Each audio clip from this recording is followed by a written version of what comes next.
On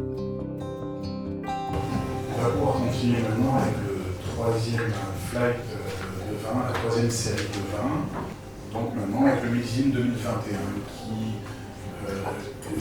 qui reflète ce qu'a été le Chablis pendant de nombreuses années et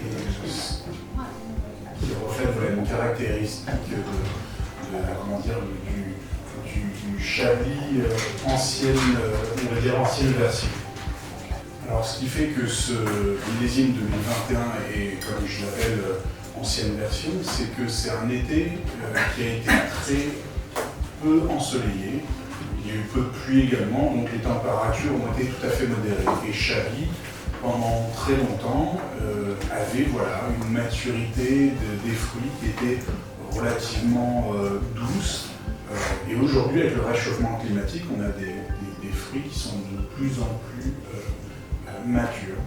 Alors pendant que nos collègues font le service des vins, je vais vous dire en fait aujourd'hui ce qu'on est obligé de faire pour aider avec ce réchauffement climatique. Parce que vous allez voir, entre le millésime 2021 et les deux autres millésimes, 2022 et 2020, il y a une expression du fruit qui est tout à fait différente. Et aujourd'hui, donc le soleil est tellement intense qu'on doit trouver des solutions pour équilibrer cette vie dans les vignes afin que les vins ne changent pas complètement. Donc aujourd'hui, pour aider les vignes justement à garder de l'humidité durant ces étés qui sont de plus en plus chauds et de plus en plus secs, l'une des nouvelles méthodes que nous appliquons dans le vignoble, ce sont les couvertures végétales. Alors, les couvertures végétales, alors là on ne les voit pas vraiment, c'était avant qu'on commence à l'appliquer. C'est tout simplement le fait de planter des céréales, des radis et des fèves entre les pieds de vigne pour protéger le sol des rayons du soleil durant l'été. Ces plantes, une fois tout simplement que les graines sont plantées à l'automne, elles commencent à pousser, elles développent un réseau de racines qui viennent naturellement aérer le sol autour des plantes, autour des pieds de vigne. En hiver, donc, ces plantes continuent à pousser, à amener des nutriments complémentaires pour la vigne.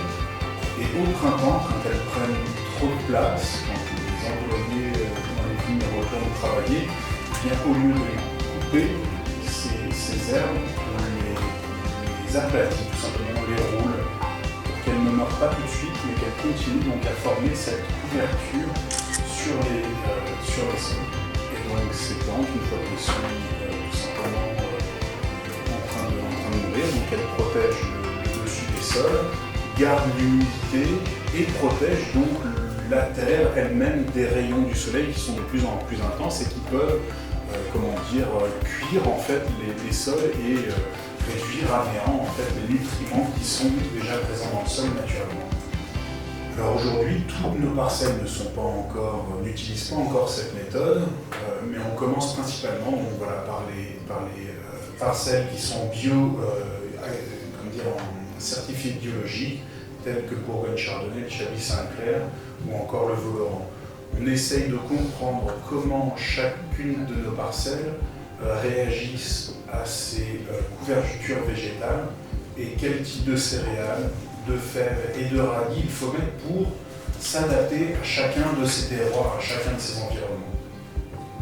Ok, je vois que maintenant nous avons tous les premiers crus millésimes 2021 devant nous, donc on va commencer par les deux premiers, le premier cru Montmain et le Côte de l'Éché.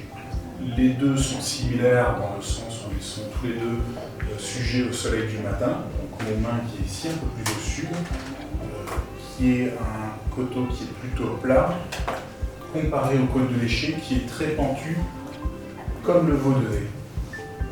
Alors le Montmain, qui donc est plutôt plat, reçoit le soleil de manière très douce. Tout simplement, les rayons du soleil viennent effleurer les vignes. Alors que sur le Côte de l'Éché, les pentes étant plus abruptes, le soleil vient toucher directement les grains, mais aussi le sol, ce qui radie et irradie et continue à maturité des fruits durant le reste de la journée, non pas que le matin. Donc c'est en ça que le Montmain et le Côte de l'Éché sont très différents à la dégustation. Alors pour la dégustation du Montmain, on peut le voir, on peut le sentir au nez, il est déjà très généreux puisqu'il y a une très belle exposition au soleil, une exposition plus douce, et ce qui fait que c'est un premier cru qui est généreux, mais sans offrir la complexité que justement, par exemple, le Côte de l'Éché peut offrir, qui est un peu plus dans la finesse et un peu moins dans la rondeur. Montmain, lui, il est très rond, très généreux tout de suite. Donc, par comparaison, le Côte de l'Éché qui lui est à peine plus au nord, beaucoup plus près du Vaudevez, mais très différent du Vaudevez. Alors je vais faire une petite comparaison avec le Vaudevez pour comprendre comment les 40 différents premiers crus sont au final si différents les uns des autres. Alors, le Côte de l'Éché, comme le Vaudevez il est très pentu, comme je l'ai expliqué tout à l'heure, Vaudevez principalement dans l'ombre, justement. Côte de l'Éché, lui, reçoit les rayons du soleil dès le matin et donc offre une meilleure maturité aux fruits. Et par comparaison avec le Vaudevez, je vous ai dit, il y a beaucoup d'argile dans le sol qui retient énormément d'eau, alors que le Côte de l'Éché est plein d'alluvions qui ont été déposés par le Serein. Donc ici et donc, il y a un drainage qui est parfait au niveau du Côte de l'Éché. Ce côté plus fruité mais plus tropical que le Vaudevez ou le Montmain par exemple. Et une dernière note concernant le millésime, donc 2021, qui caractérise vraiment on le sent, la finale de ces levains, une plus grande fraîcheur, on va dire une minéralité, une acidité qui est plus présente. Donc on retrouvait quand même beaucoup moins sur les millésimes 2020 et 2021 qu'on a dégusté tout à l'heure. Cette différence dans les deux millésimes, on va pouvoir la déguster également avec le Monté de Tonnerre, donc le troisième vin de notre dégustation. On a dégusté le millésime 2020 il y a quelques minutes et là on va pouvoir voir la différence entre le millésime 2020 et le 2021. Donc pour rappel, le Monté de Tonnerre ici, vous allez pouvoir le sentir, en fait voilà, le vin offre des fruits un petit peu plus frais, un peu plus de verdure dans les arômes et au palais. Et c'est une minéralité qui est encore plus présente que dans le millésime 2020 dégusté précédemment. Et la vinification de ces trois vins, le Montmain a été vinifié à 100% en cuve inox, le Côte de l'Éché à 50% cuve inox, 50% en foudre, et le Monté de Tonnerre 100% foudre. Alors, on a parlé de rondeur du fruit avec le Montmain, un petit peu plus de fraîcheur ou de côté tropical avec le Côte de l'Éché, mais il y a aussi la profondeur qu'on découvre beaucoup plus précisément avec le Monté de Tonnerre qui dure beaucoup plus longtemps en bouche. Cette fraîcheur et cette profondeur supplémentaire dans le Monté de Tonnerre, en fait, elle est là grâce à la marne. Et d'ailleurs, si vous l'identifiez, on peut sentir une pierre à fusil, du silex au palais qui est beaucoup plus intense que dans n'importe quel autre chablis qu'on a dégusté jusqu'à présent. Alors, je vais vous parler du coup, je vais vous laisser déguster le millésime 2020 et 2021 des Montés de Tonnerre côte à côte. Donc du coup, pour continuer à élaborer, je vais tout simplement vous parler de nos projets actuels et nos projets futurs dans cette agriculture biologique et biodynamique. Alors pour bien expliquer en fait nos projets actuels et futurs, comme je l'ai dit tout à l'heure, le projet est d'être certifié en agriculture biologique ou biodynamique à 100% d'ici 2032. Mais ce dont on se rend compte aujourd'hui, c'est que l'agriculture biologique n'est plus tout à fait suffisante pour aider justement à accompagner dans ces changements climatiques. Donc on est obligé d'avoir une influence biodynamique sur notre agriculture en général. Alors pour bien expliquer en fait les différences, tout simplement je vais vous donner trois exemples entre une agriculture conventionnelle, biologique et biodynamique. L'agriculture conventionnelle, elle veut dire que si dans des vignes on veut retirer, tout simplement dans le sur la photo d'avant, si on veut retirer les mauvaises herbes des vignes, mais les viticulteurs utilisent des pesticides, des désherbants chimiques pour tuer ces mauvaises herbes. L'agriculture biologique, sous la certification écossaise, qui est d'ailleurs dans la présentation, elle dit que pour supprimer ces mauvaises herbes, il ne faut pas utiliser de produits chimiques, donc on retourne la terre tout simplement pour faire sortir ces herbes de manière naturelle. Et donc c'est ce travail de labour qui fait sortir ces plantes qui au final n'est plus suffisant pour le futur, puisque le labour il va détruire en fait l'écosystème souterrain avec les vers, avec les insectes qui vivent dans le sol. Et la biodynamie, elle dit qu'il ne faut pas détruire ce sol et qu'au contraire, il faut l'encourager à proliférer. Donc les couvertures végétales dont je parlais tout à l'heure, en fait, c'est l'une des solutions principales pour éviter de labourer les terres, de détruire ces habitats, ces écosystèmes d'insectes souterrains et justement de les aider naturellement via l'aération des sols, non pas par la machine et par l'homme, mais par la nature et par les racines de ces plantes qui ont été plantées. Donc ces couvertures végétales, ça fait depuis un peu plus de 4 ans qu'on les pratique, qu'on apprend, et donc on utilise de plus en plus sur nos terres. Mais là aussi, donc nos projets, donc ça c'est notre projet actuel, nos projets futurs, qui ont été annoncés par Julien Brocard plus tôt cette année, c'est de passer à l'étape supérieure et de passer à l'agroforesterie. Et donc l'agroforesterie, c'est recréer des micro-écosystèmes parcelle par parcelle. C'est-à-dire, il y a de nombreuses années, les gens qui faisaient pousser de la vigne chez eux, les fermiers qui faisaient pousser de la vigne, ils faisaient aussi pousser des fruits, ils faisaient aussi vivre leur bétail dans leur vigne, et que ces micro-organismes trouvaient un équilibre parfait entre les arbres qui apportaient de l'ombre dans les vignes quand il en avait besoin, ces mêmes arbres qui apportaient de l'eau au sol, puisque via le système racinaire, ça fait des galeries pour mieux disperser le sol dans les vignes.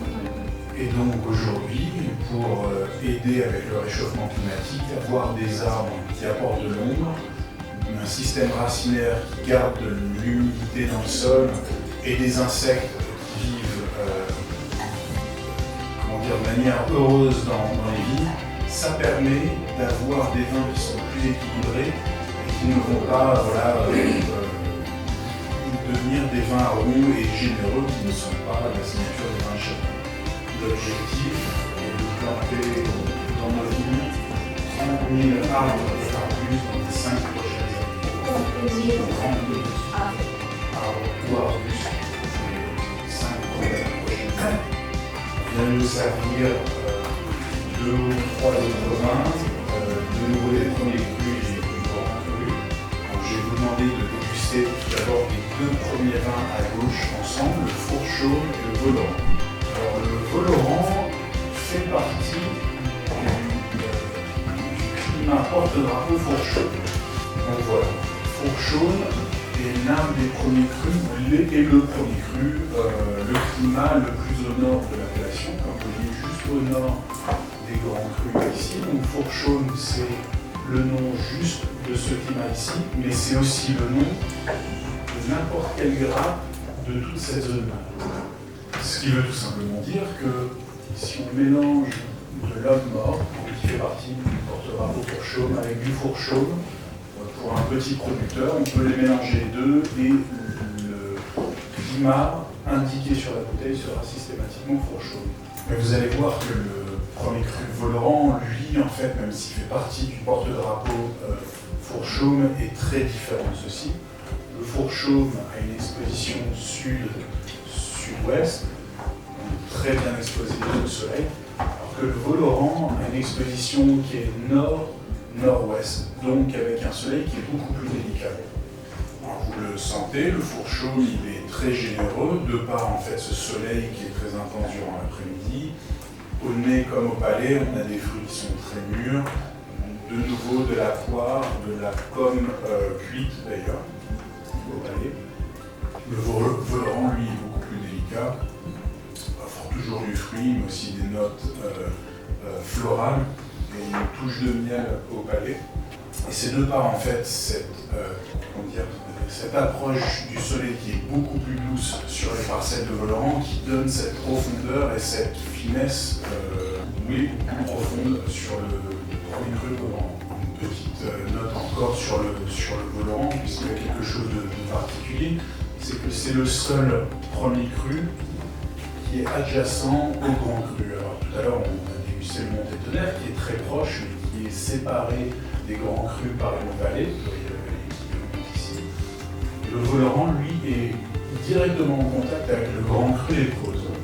La raison pour laquelle le voleran aujourd'hui n'est pas considéré comme étant un grand cru, c'est tout simplement que lors de l'attribution des places des climats pour les grands crus en 1938,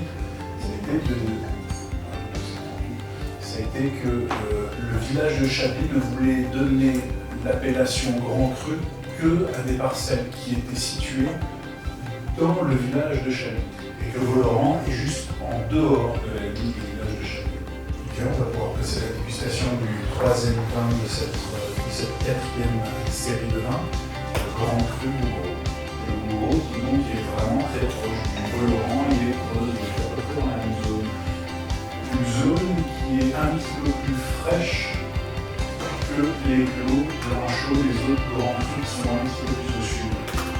Ce qui caractérise le grand cru de Bougreau, c'est justement le fait qu'il soit plus bas sur les parcelles de grand cru, qui sont en contrebas des creuses, un soleil qui est beaucoup plus doux, et le serein qui passe très proche et qui amène un peu plus de fraîcheur au goût. Et c'est un vin qui est plus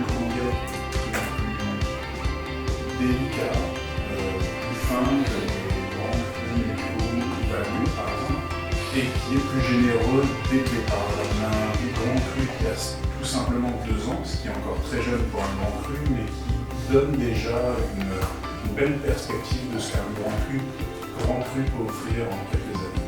Les 3 vins que vous venez de déguster ont tous été élevés en foudre à 100%. La différence, c'est que le Bougreau, comme on a des volumes qui sont moindres, les foudres sont plus petits et donc proportionnellement sont plus exposés au bois que les 2 premiers crus, Fourchaume et Voleran. Et de par cette exposition un peu plus forte au bois, on le sent d'ailleurs au palais, on a des notes plus boisées dans ce grand cru, mais cela aide effectivement beaucoup le vin à développer cette structure et à pouvoir être bu pour au minimum les 10 prochaines années. Pour rappel, les petits Chablis et Chablis Village en général sont recommandés d'être bu durant la première année jusqu'à 3, 4, parfois même 5 ans en fonction des millésimes. Et les premiers crus sont recommandés d'être bu dans les 7 premières années après l'embouteillage.